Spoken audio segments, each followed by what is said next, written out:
বন্ধুরা, তো সকাল সকাল চলে আসলাম সকালের একবারে টিফিন নিয়ে, চা বিস্কুট আর এদিকে হচ্ছে রোদ্দুরের মিল্কশেকটা আর হচ্ছে জল।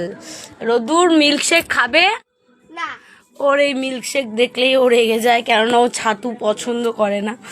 তো আমার সকল বন্ধুদের জানছি শুভ সকাল, সুপ্রভাত, গুড মর্নিং। আর একজন দেখো এখনো ঘুমিয়ে আছে, চা নিয়ে বসে আছি। তুই মিল্কশেক খাবি না তাই তো? এটা না খেলে আর কোনো খাবারও সারাদিনে দেবো না। তো আমি চাটা খেয়ে নিই, ওরা ওদের কাজ করুক। তুমি কি চা খাবে? ঘুমিয়েই যাচ্ছে, আজকে রবিবার সানডে, কাজ নেই যেহেতু। তুই এখানে আসবি? তো তোমাদের সকাল সকাল টিফিন করা কমপ্লিট হয়ে গেছে কিনা সেটা জানিও। আর হচ্ছে সারাদিনের কাজকর্ম বাকি আছে, এখন শুধু সকালবেলা চা আমি খাই না রোজ, আজকে একটু ইচ্ছে হলো তাই খাচ্ছি। আর ওদেরকে খাইয়ে নিই। আর ওই যে অনবরত বন্দুক দেখিয়েই যাচ্ছে তোমাদের কালকের থেকে। তো আমি চাটা খেয়ে নিই, বক করতে করতে চা ঠান্ডা হয়ে যাবে, চা খেয়ে নিই।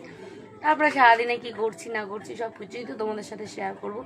চলো এখনের মতো ভিডিওটা এইটুখানি থাক, এর পরের কোনো ভিডিওতে তোমাদের সাথে দেখা হবে। ততক্ষণ সুস্থ থেকো, ভালো থেকো, টাটা।